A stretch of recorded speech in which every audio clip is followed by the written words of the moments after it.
Programme four site کے ایک اور ایپیسوڈ کے ساتھ میں ہوں آپ کی میزبان سمین نواز۔ اپنا آج کے اس پروگرام میں ہم کچھ بات کریں گے جنوبی ایشیائی ریجن میں عرب ممالک کے حوالے سے، بالخصوص جس طرح سے اس خطے میں اب امریکہ کا اثر و رسوخ کم ہو رہا ہے، وہیں پر چائنا اس کوشش میں ہے کہ ان تمام تر کنٹریز کے ساتھ اپنے تعلقات نئی سطح سے استوار کر سکے جہاں سے امریکہ کبھی زیادہ اثر و رسوخ رکھتا تھا۔ ہم اگر بات کریں چائنا کی تو چائنا نے حال ہی میں سعودی عرب کا دورہ کیا ہے اور ایک طویل عرصے بعد چینی صدر شی جن پنگ کے اس دورے کو خاصا اہم سمجھا جا رہا ہے۔ بالخصوص اگر ہم عرب ریجن کی بات کریں تو سعودی عرب تیل کے حوالے سے اور اوپیک اجلاس جو حال ہی میں ایک ہوا اس کے بعد اب امریکہ کی نظروں میں وہ مقام نہیں پا رہا جو اس سے پہلے سعودی عرب اور امریکہ کے مابین دوستانہ مراسم رہ چکے ہیں۔ اوپیک کے اجلاس کے بعد یہ فیصلہ کیا گیا تھا کہ سعودی عرب یا اوپیک کے تمام تر ممالک جو اس فورم کا حصہ ہیں وہ تیل کی پیداوار میں کٹوتی کریں گے، کمی کریں گے، جس کو امریکہ نے خاصا ناپسندیدگی کی نظر سے دیکھا تھا اس فیصلے کو، اور چائنا نے اس فیصلے کو سراہا ہے اور اب چائنا سعودی عرب سے اپنے تعلقات نئے سرے سے استوار کرنے جا رہا ہے۔ رشیا کو ایک بڑا اہم کردار سمجھا جا رہا ہے امریکہ اور سعودی عرب کے مابین جو دوریاں آ رہی ہیں اور جو تعلقات میں کمی واقع ہو رہی ہے، اس حوالے سے رشیا کا کیا کردار ہے، اور اس نئے خطے میں، اس جو جنوبی ایشیائی خطے میں اس ریجن کی ہم اگر بات کر رہے ہیں تو اس میں رشیا اور چائنا کیا کوئی نیا بلاک قائم کرنے جا رہے ہیں، اور جو یہ نیا بلاک قائم کر رہے ہیں اس میں سعودی عرب کی کیا حیثیت ہوگی اور امریکہ کا کیا کردار رہ جائے گا۔ اس حوالے سے کچھ بات چیت کریں گے کہ امریکہ ایشیا پیسیفک ریجن میں مستقبل میں کس پوزیشن پر نظر آتا ہے۔ اس پر گفتگو کے لیے ہمارے ساتھ موجود ہوں گے سینئر تجزیہ کار ہیں، ٹیکساس سے ہمیں جوائن کر رہے ہیں جناب مسعود عبدالی صاحب۔ ان سے گفتگو کا آغاز کریں گے لیکن ایک بریک کے بعد۔ ویلکم بیک ناظرین، پروگرام فور سائٹ میں ایک بار پھر آپ کو خوش آمدید کہیں گے۔ مسعود عبدالی ہمیں جوائن کر چکے ہیں، بہت شکریہ مسعود عبدالی صاحب وقت دینے کے لیے پروگرام میں۔ سب سے پہلے یہ بتا دیجیے کہ ہم بات کر رہے ہیں ایشیا پیسیفک ریجن کی یا اس خطے کی جہاں پر چائنا کا اثر و رسوخ اب بڑھتا چلا جا رہا ہے، تو کیا چین یہ چاہتا ہے، حالیہ اگر ہم سعودی عرب کے دورے کی بات کر لیں تو کیا آپ کو لگتا ہے کہ چین یہ چاہتا ہے کہ امریکہ ایشیا پیسیفک ریجن میں طاقتور پوزیشن جو ہے وہ حاصل نہ کر سکے؟ یہ جو طاقت کی دوڑ نظر آ رہی ہے یا ایک کی دوسرے پر سبقت لے جانے کی جو دوڑ نظر آ رہی ہے، اس کو کس طرح سے دیکھتے ہیں آپ؟ شکریہ سمین۔ دیکھیں، ظاہر ہے کہ تمام ممالک کی یہ خواہش ہوتی ہے، ان کے خارجہ پالیسی کی بنیاد ہوتی ہے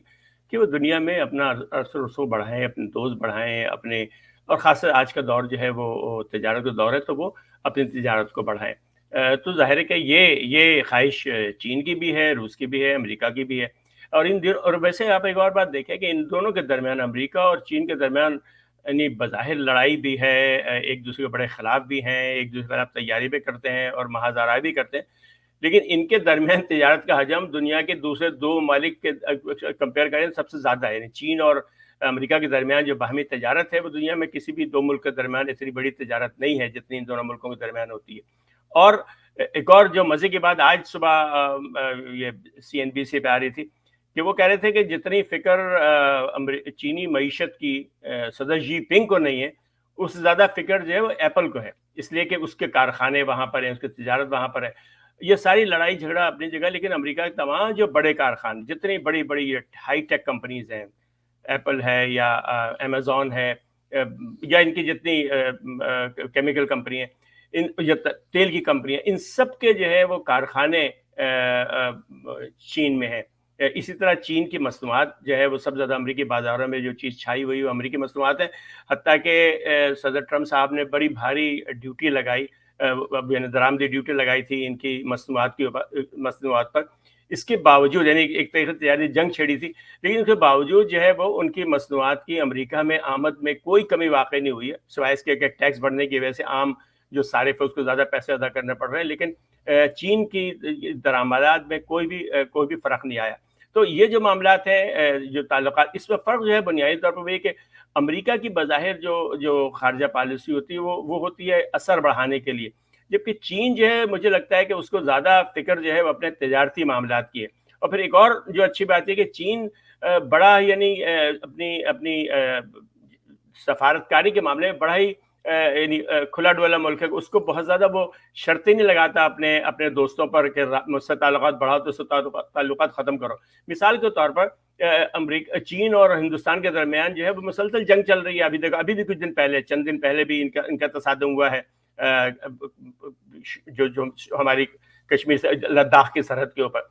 اس کے باوجود اس کو بالکل اس بات کی فکر نہیں ہے کہ بنگلہ دیش کو دباؤ ڈالے۔ بنگلہ دیش کے بڑے اچھے تعلق ہیں ہندوستان سے بھی، اور چین سے بھی. اور چین نے بالکل نہیں کہا بنگلہ دیش کو کہ وہ ہندوستان سے رابطہ توڑ لے یا تعلقات کو ختم کرے. تو یہ اس قسم کے جو چین کی جو یہ پالیسی ہے اس قسم کی کہ وہ کسی قسم کی شرط عائد نہیں کرتا اپنے دوستوں پر یا دوستانہ تعلقات پر یا تجارت پر. اب خود ہندوستان سے آپ دیکھیں اس کی لڑائی بھی چل رہی ہے اور تجارت بھی چل رہی ہے. جبکہ امریکہ کا جو مسئلہ ہے وہ یہ کہ اس کے بڑے سیاسی اہداف بھی ہیں تجارتی اہداف کے ساتھ, اور وہ دوستی بڑی یک طرفہ چاہتا ہے. نہیں بلکہ ہمارے دوست ہو تو پھر کسی کے دوست بن کے نہ رہو. مطلب دیکھیں وہ مسلسل لوگوں پہ دباؤ ڈال رہے ہیں کہ روس سے تیل نہ خریدے. تو یہ سب چیزیں جو ہے چین کو اس قسم کی مشکل نہیں ہے. وہ اس کو اس بات کی کوئی پرواہ نہیں کہ کوئی ملک تائیوان سے رابطہ رکھتا ہے. تائیوان اس کا حصہ ہے, اس سے الگ ہوا ہے بظاہر, یعنی ان کا ملک ہے, لیکن اس کے باوجود چین کو اس بات پہ بالکل اصرار نہیں ہے کہ کوئی ملک تائیوان سے رابطہ رکھے یا نہ رکھے. بلکہ خود تائیوانی کمپنیاں جو ہے چائنا میں کاروبار کر رہی ہیں, تائیوان میں ان کے میڈ ان تائیوان چیزیں چین میں بک رہی ہیں اور چین کو اس بات اعتراض نہیں. تو اس کی وجہ سے ایسا ہے کہ دونوں ملکوں بظاہر جو آپ نظر آ رہا ہے اثر و رسوخ بڑھتا ہوا چین کا, اس کی وجہ چین کی آزاد خارجہ پالیسی ہے کہ اس کو وہ شرائط نہیں لگاتا, اس کے جو تعلقات ہیں وہ مشروط نہیں ہے چیزوں سے. جبکہ امریکہ جب بہت ساری پابندیاں اور عائد کرتا ہے, دوستی کی بہت ساری شرائط ہیں اس کی, اور پھر یہ کہ یا تم ہمارے دوست ہو کسی اور کے دوست نہ بن کے رہو. تو اس سب کی وجہ سے جو ہے وہ امریکہ بظاہر ایسا لگ رہا ہے کہ ایشیا کے ممالک سے امریکہ کی سفارتی جسے کہتے ہیں پسپائی ہوتی جا رہی ہے, اور آہستہ آہستہ چین کے اثرات بڑھتے جا رہے ہیں. اور اب جو حالیہ دورہ سعودی عرب میں اس میں ایسا لگ رہا ہے کہ مشرق وسطیٰ میں بھی جو ہے وہ چین کے اثرات جو ہے وہ امریکہ سے زیادہ ہوتے جا رہے ہیں. تھوڑا سا بتائیے گا عبداری صاحب, تیل کے حوالے سے کیا سیاست چل رہی ہے اس وقت؟ تیل کے کیا معاملات آپ دیکھ رہے ہیں؟ بالخصوص اگر ہم اوپیک ممالک کے اجلاس کی بات کرتے ہیں, سعودی عرب کے فیصلے کی بات کرتے ہیں تیل کی کٹوتی کے حوالے سے, تو اس سچویشن میں آپ کس طرح سے دیکھ رہے ہیں کہ امریکہ اور چین کے سعودی عرب کے ساتھ تعلقات کس طرح کے ہو سکتے ہیں مستقبل میں؟ دیکھیں تیل کے معاملے میں جو سعودی عرب کی بالادستی ہے وہ مستقبل قریب میں ختم ہوتی نظر نہیں آ رہی. یعنی اس کی وجہ یہ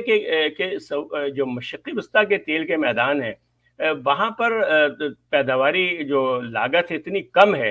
کہ اگر تیل کی قیمت $30 سے کم بھی ہو جائے تو وہ میدان آباد رہیں گے, تجارتی طور پر وہ منافع بخش رہیں گے. اس کے مقابلے میں دوسرے ممالک کو یہ ایڈوانٹیج حاصل نہیں ہے. تو اس لیے جہاں تک سعودی عرب کا انفلوئنس ہے, سعودی عرب کا اثر و رسوخ ہے تیل کے اوپر, وہ تو مجھے ختم ہوتا نظر نہیں آتا مستقبل قریب میں. اب جو باقی رہا معاملہ امریکہ کا, تو امریکہ بہرحال یہ بات تو ہے کہ امریکہ نے گزشتہ 8-10 سالوں کے دوران اپنی مقامی پیداوار بہت بڑھائی. ایک زمانہ وہ بھی تھا کہ امریکہ جو ہے سعودی عرب سے 80 لاکھ بیرل تیل روزانہ درآمد کرتا تھا, اور اب امریکہ تیل برآمد کر رہا ہے. اگرچہ ابھی بھی سعودی عرب سے کچھ تیل امریکہ آ رہا ہے, لیکن اس کی اب مقدار بڑی کم ہو گئی ہے. اور دوسری طرف یورپ کے اندر چونکہ اب روس کے تیل اور گیس پہ کچھ پابندیاں بھی ہیں, اور وہ ملک چاہتے بھی نہیں ہیں, اور خود روس نے بھی پابندیاں لگائی ہوئی ہیں. تو اس کا یہ ہو رہا ہے کہ اب امریکی جو تیل ہے, یعنی خاص طور سے گیس جو یہ شیل گیس جس کے کہتے ہیں, اس سے نکالتے ہیں سلیٹی چٹانوں سے تیل نکالتے ہیں, گیس نکالتے ہیں, اس کو LNG میں تبدیل کر کے وہ جو ہے یورپ فروخت ہو رہی ہے. تو اب ایسا ہے کہ یورپ کا ایک بہت بڑا کسٹمر ہو گیا, اور بہت بڑا گاہک ہو گیا امریکی تیل اور گیس کا, اور اب جو ہے وہ بڑے پیمانے انویسٹمنٹ بھی ہو رہی ہے. لیکن جہاں تک چین کا تعلق ہے, چین ابھی بھی یعنی انہوں نے یہ بات کہی ہے کہ ہم یعنی چین جو آپ کو پتہ ہے کہ دنیا میں امریکہ کے بعد چین, اور اس کے بعد ہندوستان اور جاپان اور کوریا, یہ 5 جو ہیں بڑے تیل کے استعمال کنندہ ہیں. اس میں سے امریکہ تو اپنی ضرورت اپنی تیل سے پوری کر لیتا ہے, کہ باقی 4 ممالک درآمد کرتے ہیں, جس میں چین جو ہے وہ سعودی تیل کا سب سے بڑا درآمد کنندہ ہے. تو تیل کی سیاست کے معاملے یہ ہے کہ یہی یعنی اثر ہے, اور یہ شاید یہ قربت کی وجہ بھی ہے سعودی عرب اور چین کے درمیان, کہ چین کو ضرورت ہے تیل کی, اور سعودی عرب کو ضرورت ہے تیل فروخت کرنے کی. تو اس لیے یعنی یہ وہ یعنی جیسے کہتے ہیں کہ وجہ ہے کہ چین اور سعودی عرب جو ہے ایک دوسرے کے قریب آتے جا رہے ہیں. تو میرا خیال ہے کہ آپ کے سوال کا جواب یہ ہے کہ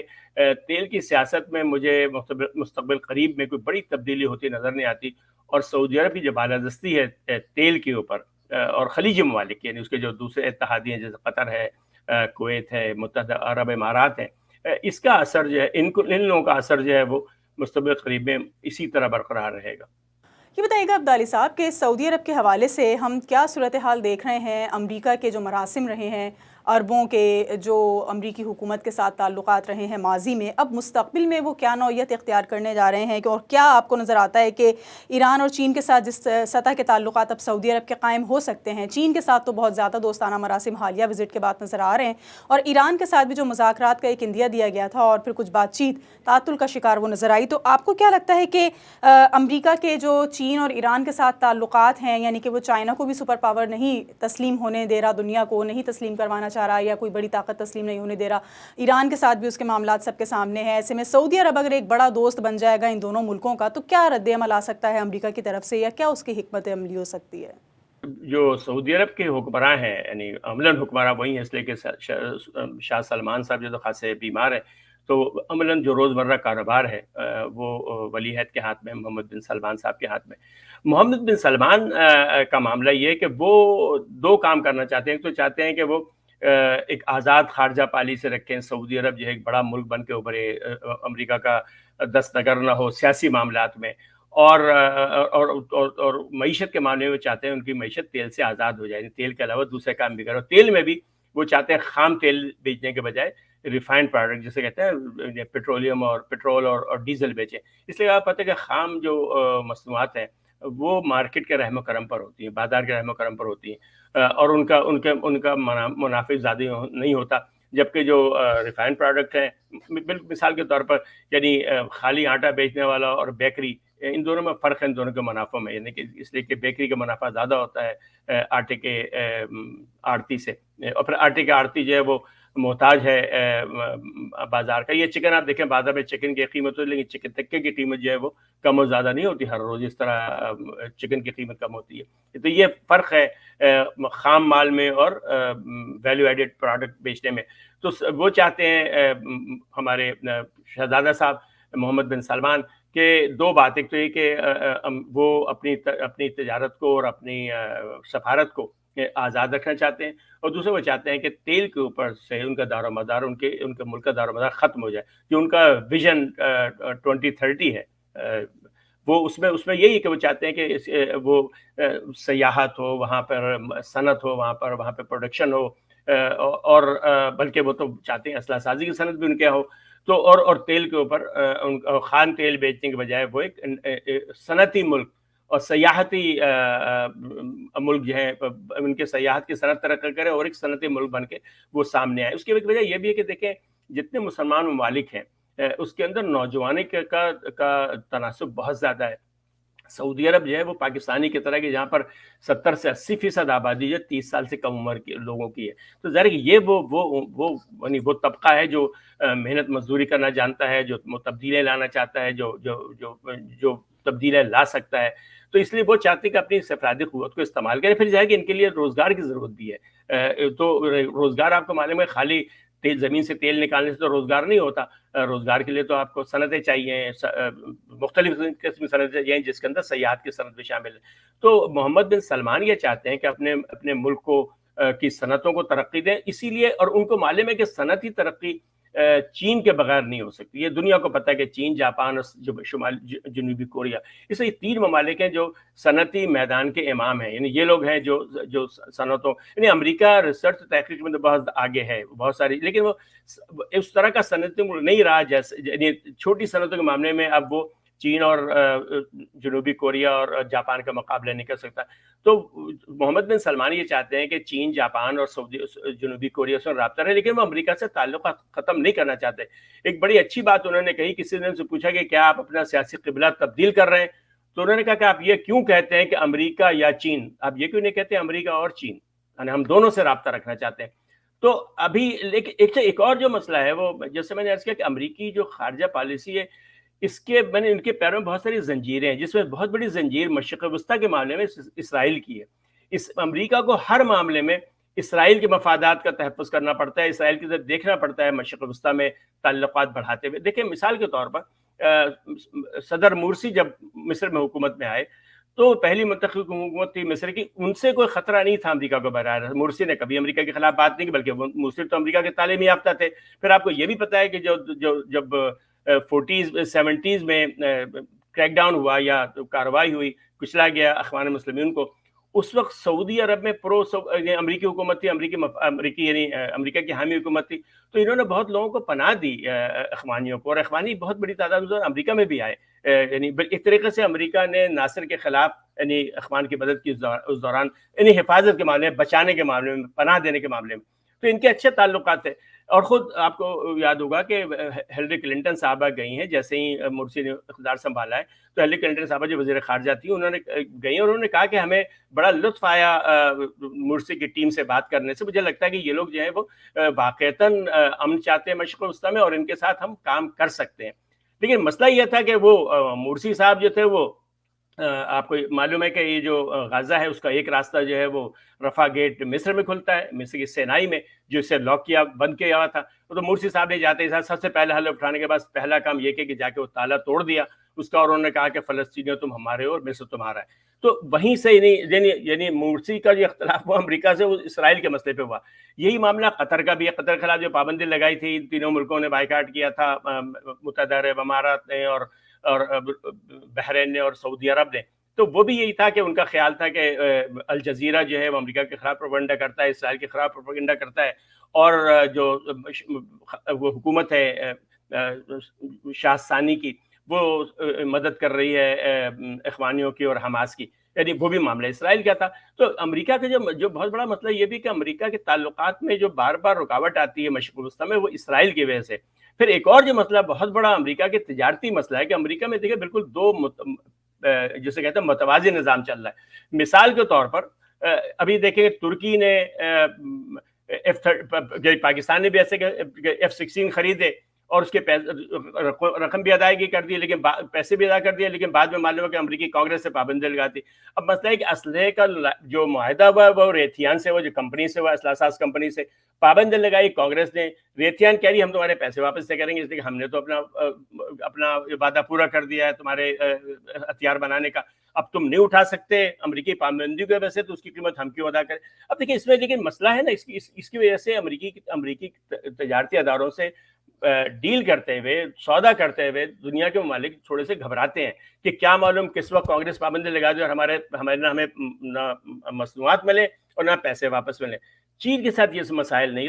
تو امریکہ جو سیاسی پسپائی نظر آ رہی ہے ہمیں، سفارتی پسپائی، سیاسی غلط میں نے بات کی، سفارتی پسپائی جو نظر آ رہی ہے اور سیاسی طور سے پیچھے ہٹتا نظر آ رہا ہے چین کے مقابلے میں، اس کی وجہ یہ مختلف زنجیریں ان کے پیروں میں. مشرق وسطیٰ میں جو مفاد ہے اسرائیل کا، وہ بہت بڑا ان کے لیے مسئلہ ہے. پھر اس کے بعد ان کا جو پیرلل نظام چل رہا ہے کانگریس کا اور ان کے تجارتی اداروں کا، کہ لوگ سودا کرتے ہیں ان کی کمپنیوں سے اور پابندی لگا دیتی ہے کانگریس، اور اس میں درمیان میں کوئی ایسا راستہ نہیں ہے کہ بیچ میں نکل سکے. تو اس کی وجہ سے بھی جو ہے وہ ممالک، اب پاکستان بھی دیکھیں نا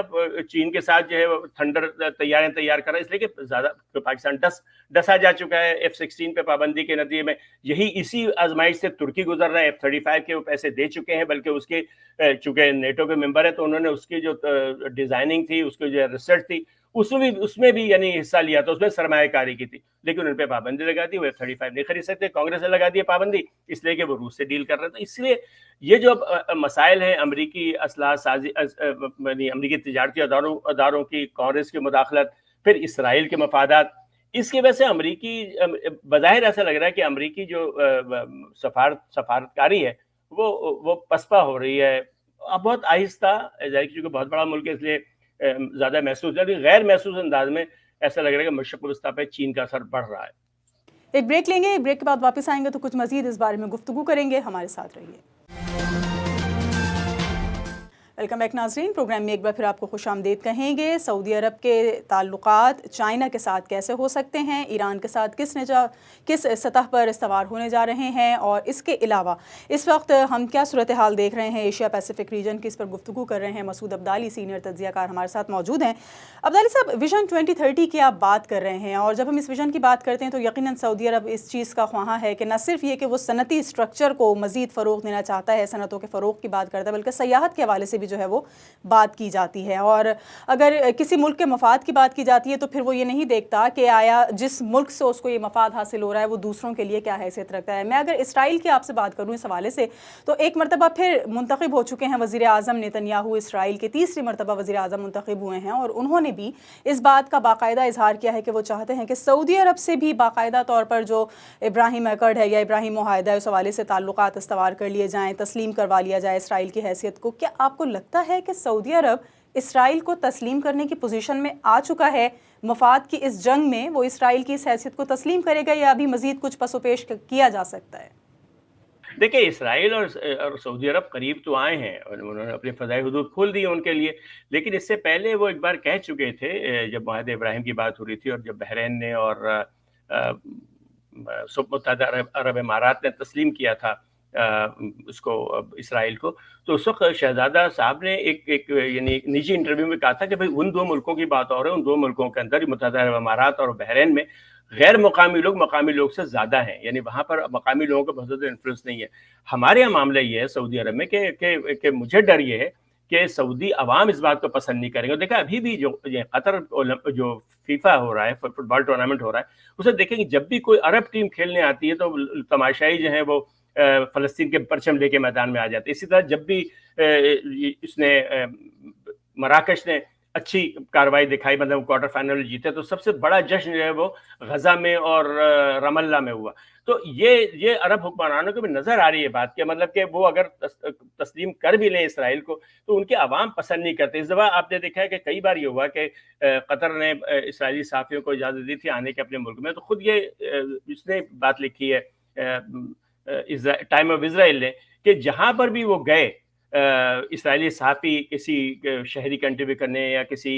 ہوتا حالات حاضرہ پہ نظر رکھنے کے لیے، تو لوگوں نے ان کو بھگا دیا وہاں سے. انہوں نے کہا تشدد تو نہیں ہوا، کسی نے مارا پیٹا تو نہیں، لیکن لوگوں نے یعنی یہ تاثر مل گیا کہ لوگ ہم سے بات نہیں کرنا چاہتے. تو یہ ایک بہرحال عرب حکمرانوں کو معلوم ہے. اور سعودی عرب چونکہ بہت بڑا ملک ہے اور وہاں آبادی بہت زیادہ ہے، اور جیسے میں نے کہا کہ وہاں نوجوانوں کی آبادی بہت زیادہ ہے، تو اتنا آسان نہیں ہوگا یعنی سعودی عرب کے لیے اسرائیل کو پوری طرح تسلیم کرنے کے. لیکن یہ بات ضرور کہ دونوں کو قربت تو ہوئی ہے، قریب آ رہے ہیں. یہ جو اپنے جو ایران کا چونکہ ان کو بڑا خطرہ ہے سعودی عرب کو ایرانی ایٹم بم سے یا جوہری ہتھیاروں سے، تو اس کے سے ان کے درمیان انٹیلیجنس کی معلومات کا تبادلہ ہو رہا ہے. ان کی فضائی حدود جو ہے وہ اسرائیل استعمال کر رہا ہے. تو ایک طریقے سے یعنی برف تو پگھلی ہے، وہ جو نفرت کی فضا تھی پہلے وہ نہیں ہے، آپس میں تعلقات بڑھ رہے ہیں. لیکن میرا تجزیہ یہ کہ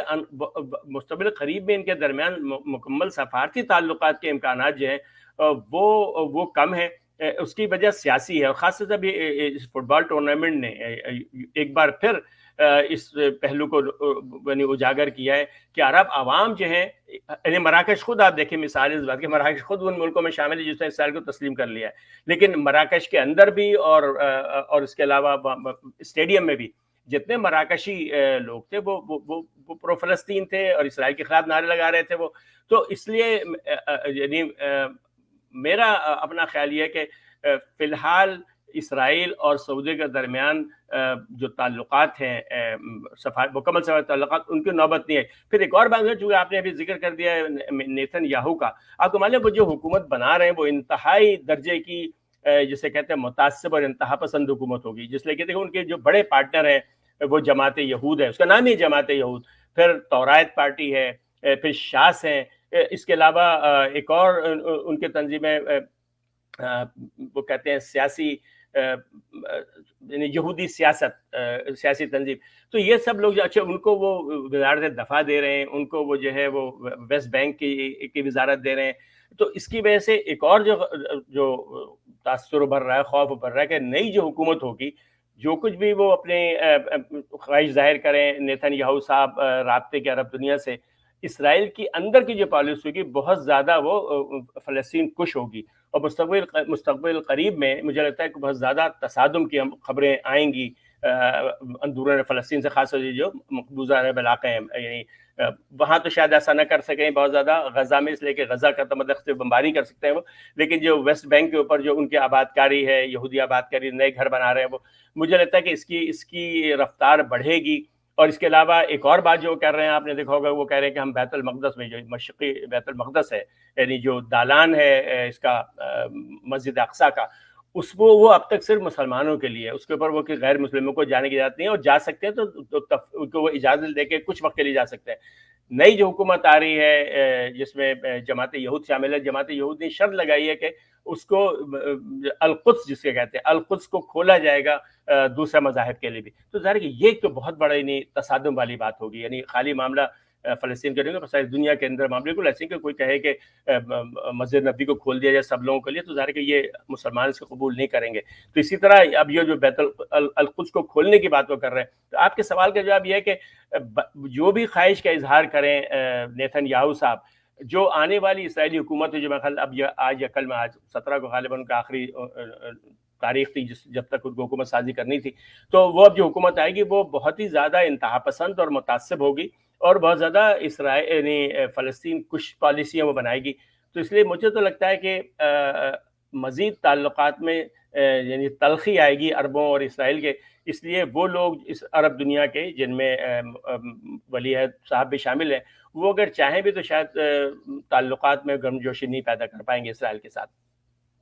اچھا، ہم رشیا کو بھی دیکھ رہے ہیں کہ رشیا یوکرین جنگ کے بعد سے تمام یورپی ممالک رشیا کے اگینسٹ آ چکے ہیں، اور جو اس کے ساتھ اب موجود بھی ہیں وہ بھی کھل کر ان کی حمایت کا اعلان نہیں کر رہے ہیں۔ امریکہ اس وقت سب سے بڑا اختلاف رکھنے والا ملک بن چکا ہے یوکرین کے حوالے سے رشیا کا، لیکن اگر سعودی عرب کے ساتھ رشیا کے معاملات بہتر ہونے جا رہے ہیں یا چائنا کے ساتھ بہتر ہونے جا رہے ہیں، تو اس صورتحال میں آپ کو کیا لگتا ہے، کیا واقعی رشیا اس دوری کا سبب بن رہا ہے جو امریکہ اور سعودی عرب کے مابین آ رہی ہے، یا پھر اس وقت سعودی عرب صرف اور صرف کچھ آگے کا سوچ رہا ہے، یا جس طرح سے ولی عہد MBS کی ہم بات کرتے ہیں تو وہ اس چیز کو لے کر چل رہے ہیں کہ اب وہ سمجھتے ہیں کہ امریکہ کے ساتھ زیادہ عرصے تک چلنا مفاد میں نہیں رہے گا، اور وہ اپنے جو دیگر ساتھی ہیں ان کو تبدیل کرنا چاہتے ہیں؟ کیا سچویشن ایسی ہے؟